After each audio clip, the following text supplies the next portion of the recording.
ठीक है, तो ओरिजिनल कॉन्करेंट ज्यूरिसडिक्शन क्या कहता है, यानी ओरिजिनल ज्यूरिसडिक्शन का सेकंड पार्ट है, इसमें कहता है both the Supreme Court and the High Court have been given the right, यानी सुप्रीम कोर्ट और हाई कोर्ट दोनों को राइट दिया गया है, हमारे संविधान के द्वारा अधिकार दिया गया है to implement the fundamental rights provided by the constitution. तो कॉन्स्टिट्यूशन ने जो भी राइट्स हमें प्रोवाइड किए हैं, उपलब्ध करवाए हैं, उनको इंप्लीमेंट करना, लागू करना, सभी जनता को, देश के जितने भी सिटीजन है सबको वो अधिकार मिले। देयरफॉर इसलिए disputes regarding these fundamental rights, तो इन फंडामेंटल राइट्स से संबंधित, रिगार्डिंग मतलब संबंधित होता है, जितने भी डिस्प्यूट्स हैं, जितने भी विवाद होंगे, are firstly presented in the High Court of the respective state, यानी जिस भी स्टेट का मामला है पहले उस स्टेट के अंदर रखा जाएगा, प्रेजेंट किया जाएगा। और यहाँ पर एंड नहीं लगाया, और या can directly be presented in front of the Supreme court, directly supreme court के सामने भी हम रख सकते हैं इफ रिक्वायर्ड, अगर जरूरत है तो। ठीक है, अब आगे लिखो second point, appellate jurisdiction. Supreme court, तो supreme court is the final court of appeal of India, यानी सुप्रीम कोर्ट फाइनल कोर्ट है अपील करने के लिए, उसके बाद तो आप कहां जाओगे, इंडिया के अंदर। ठीक है, it has the authority to hear appeals against the decision made by the High Courts of all the states. India के जितने भी स्टेट्स है, 28 स्टेट्स, और उनके हाई कोर्ट जो भी डिसीजन देंगे, आप उनके अगेंस्ट कहां जा सकते हो, सुप्रीम कोर्ट में जा सकते हो। हाँ, सुप्रीम कोर्ट ने कोई डिसीजन दे दिया जो भी आपको पसंद भी नहीं आया, फिर तो आप कहीं नहीं जा सकते, क्योंकि सुप्रीम कोर्ट तो लास्ट है।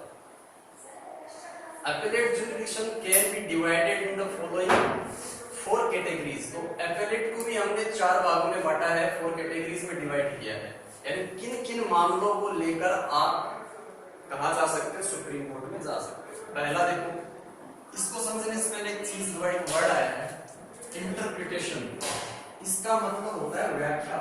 यहाँ पर कई बार क्या होता है, जो हमारा संविधान लिखा गया है उसकी लैंग्वेज बड़ी टफ है, यानी उसे हम पढ़ के भी समझ नहीं सकते कि वो कहना क्या चाहता है, मतलब ऐसे ही समझा नहीं जा सकता, लेकिन आम इंसान समझ नहीं सकता कि आखिर वो कहना क्या चाहते हैं। तो कई बार ऐसे मामले आ जाते हैं कोर्ट्स में जिनमें वो क्या कहते हैं कि संविधान में ऐसा लिखा गया है, तब आदमी यहाँ आए, वास्तव में वो समझ नहीं पा रहे, उस चीज को गलत समझ रहे, यानी कुछ लिखा गया है उसका सेंस वो गलत लगा रहे।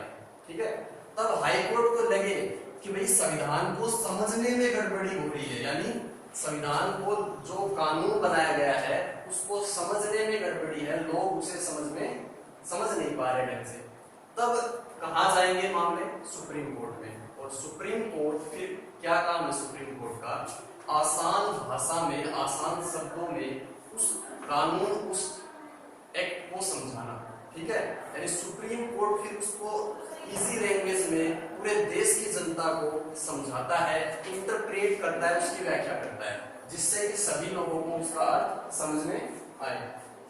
तो देखते हैं क्या कहता है, according to article 132 of the constitution, if the High Court proves, मान लेते राजस्थान का मामला है, कोई ऐसा केस कहां चला गया, हाई कोर्ट में चला गया, और उसके अंदर यही समस्या है कि वो कॉन्स्टिट्यूशन को समझ नहीं पा रहे, किसी लॉ को समझ नहीं पा रहे, तो पहले किसको प्रूव करना पड़ेगा कि ये किसका मामला है, इंटरप्रिटेशन का मामला है, हाई कोर्ट को प्रूव करना पड़ेगा, यानी राजस्थान वाले हाई कोर्ट को, जोधपुर वाले हाई कोर्ट को प्रूव करना पड़ेगा, तब वो मामला कहाँ रेफर किया जाएगा, दिल्ली हाई कोर्ट में, सुप्रीम कोर्ट में रेफर किया जाएगा। अगर हाई कोर्ट ये प्रूव कर दे that there is an important question of law, कि एक इम्पोर्टेंट क्वेश्चन है लॉ का, related to the interpretation of the constitution, जिसका संबंध किससे है, इंटरप्रिटेशन से संबंध है कॉन्स्टिट्यूशन के, कि लोग व्याख्या को ढंग से समझ नहीं पा रहे। In the dispute then appeal against the decision made by the high court can also be made in the supreme court। तब आप जो हाई कोर्ट है उसके अगेंस्ट कहां जा सकते हो, सुप्रीम कोर्ट के अंदर जा सकते हो। समझ में आएगा कि भाई ऐसा कोई लॉ बना दिया जिसको लेकर समझ में जनता की समझ कम है या जनता उसे अलग अर्थ में समझ रही है, यानी लिखा गया हो एग्जिट और लोग उसको क्या समझ रहे हो, इंटर समझ रहे हो, कुछ भी मान लेते एक बार। तो जब ऐसा कुछ मैटर आ जाए और सुप्रीम कोर्ट को प्रूव करना पड़ेगा, लेकिन ऐसे नहीं कि हमने मान लिया कि भाई हमने मान लिया, हमें समझ में नहीं आ रहा, हम तो हाई कोर्ट में सुप्रीम कोर्ट में जाएंगे, ऐसा नहीं। पहले हाई कोर्ट ये प्रूव करेगा हाँ इस डिस्प्यूट के अंदर समझ में नहीं आ रहा लो, फिर आप कहां जाओगे, सुप्रीम कोर्ट। सेकंड पॉइंट आएगा इसमें सिविल।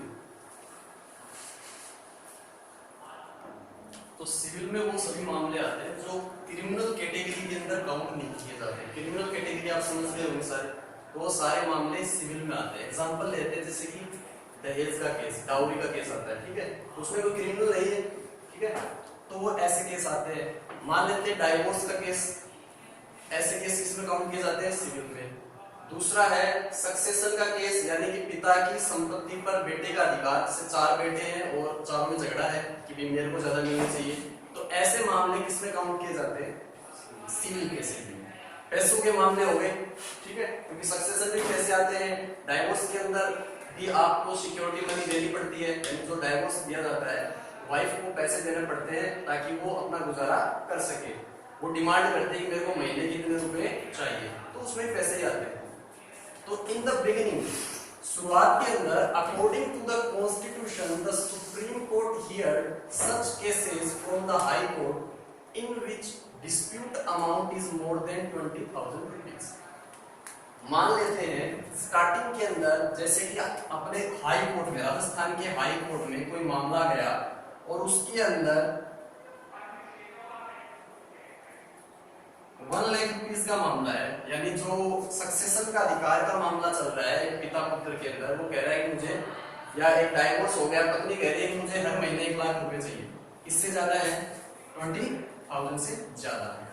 हाई कोर्ट में वो जो वाइफ है वो हार गई केस, ठीक है, एक तरफ वाइफ है एक तरफ हस्बैंड है, और वाइफ ने कितने की डिमांड की है, 1 लाख रुपीज की। हमारे राजस्थान के हाई कोर्ट में ये लेडी हार गई केस, और इसके अमाउंट कितना था, डिमांड का अमाउंट कितना है, 1 लाख, जो मोर देन 20,000 है। तो अब ये कहां जा सकती है, सुप्रीम कोर्ट, क्योंकि इसका अमाउंट कितना है, 1 लाख। अगर मान लो इसने डिमांड की होती 10,000 रुपीज की, और अगर ये हाई कोर्ट में हार भी जाती तो सुप्रीम कोर्ट में जा पाती है, सिंपल सी बात है। मान लो ये हाई कोर्ट में हार गई, लेकिन इसने डिमांड की थी कितने की, 10 के, यानी 10,000 रुपीज की। और संविधान क्या कहता है, कॉन्स्टिट्यूशन क्या कहता है, कितना होना चाहिए, मोर देन 20,000, तभी आप हाई कोर्ट के बाद में सुप्रीम कोर्ट में जाकर अपील कर सकते हो। तो अगर डिमांड अमाउंट जो है वो अगर मोर देन 20,000 है, तब तो आप हाई कोर्ट के बाद कहां जा सकते हो, सुप्रीम कोर्ट में जा सकते हो। लेकिन अगर डिमांड की जो अमाउंट है वो लेस देन 20,000 है, तब आप नहीं जा सकते। तो उन्होंने एक क्या लगा दी, रिस्ट्रिक्शन लगा दी कि 20,000 से ज्यादा का मामला है तो ही हमारे पास भेजो, हमारे पास पहले ही बहुत कम पड़ा है, ठीक है। तो सुप्रीम कोर्ट तभी सुनेगा केस को जब जो डिस्प्यूट अमाउंट है वो मोर देन 20,000 रुपीज होगा। लेकिन बाद में ये चीज बदल गई। But as per the 30th constitutional amendment of 1973 में एक बड़ा विवाद हुआ था, एक मामला आया था जिसके कारण से कॉन्स्टिट्यूशन को बदलना पड़ा, ठीक है, उसकी बाद में भी चर्चा करेंगे। This restriction of limit of amount 20,000 has been remove यानी हटाना, ठीक है। तो जो पहले रिस्ट्रिक्शन लगा रखी थी 20,000 की, 1973 के अंदर उसको रिमूव कर दिया गया, हटा दिया गया। अब क्या होगा कि कोई भी मामला, जैसे कि मान लेते हैं, वही मामला लेते हैं कि हस्बैंड और वाइफ का है और हाई कोर्ट में ये मामला चल रहा है, कहां पर, राजस्थान में, और डिमांड की जो अमाउंट है वो कितनी है, सिर्फ 5,000 रुपीज, ठीक है। यहां भी लेडी हार जाती है। अब ये हारने के बाद कहां जा सकती है, सुप्रीम कोर्ट। क्यों, रिस्ट्रिक्शन जो था ना पहले मोर देन 20,000 का वो हटा दिया, इसकी अमाउंट कितनी है, 5,000 रुपीज, तो ये जा सकती है। और पहले जा सकती थी, पहले नहीं जा सकती। तो सिंपल है, जो रिस्ट्रिक्शन लगाया हुआ था 20,000 का उसको हटा दिया गया। अब आप हाई कोर्ट में हार जाते हो या हाई कोर्ट के डिसीजन से सेटिस्फाइड नहीं हो, तब आप कहां जा सकते हो? सुप्रीम कोर्ट का। सेकंड है, सॉरी थर्ड है क्रिमिनल। क्रिमिनल का बताने की जरूरत है नहीं, आप समझते हो, उसमें सारे क्रिमिनल केसेस आएंगे। देखो, criminal case in the Supreme court appeal can be made against the decision of high Court in such criminal cases. तो अपने को 3 पॉइंट दिए गए हैं। जब ये स्थितियां होंगी तभी हम कहा जा सकते हैं क्रिमिनल केसेस के अंदर सुप्रीम कोर्ट में।